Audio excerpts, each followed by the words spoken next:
Ang mabuting balita ng Panginoon ayon kay San Lucas, chapter 9, verse 28b to 36. Noong panahong iyon, umakyat si Jesus sa bundok upang manalangin. Isinama niya sina Pedro, Juan at Santiago. Samantalang siya'y nananalangin, nagbago ang anyo ng kanyang mukha. Nagniningning ang kanyang kasuotan na naging puting-puti. Di kagins-ginsay lumitaw ang dalawang lalaki, sina Moises at Elias, na napakitang may kaningningan at nakipag-usap sa kanya.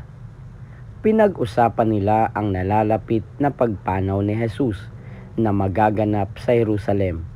Tulog na tulog si Pedro at ang kanyang mga kasama. Ngunit sila'y biglang nagising at nakita nila si Jesus na nagniningning at dalawang lalaking nakatayo sa tabi niya.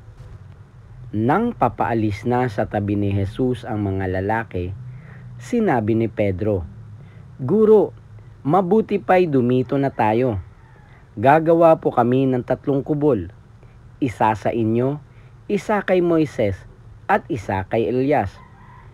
Ang totoo'y hindi niya nalalaman ang kanyang sinasabi. Nagsasalita pa siya nang matakpan sila ng isang ulap at sila'y natakot. At may isang tinig mula sa alapaap na nagsabi, "Ito ang aking anak, ang aking hinirang. Siya ang inyong pakinggan." Nang tumigil ang tinig, nakita nilang nag-iisa na si Jesus. At hindi muna sinabi ng mga alagad kanino man ang kanilang nakita.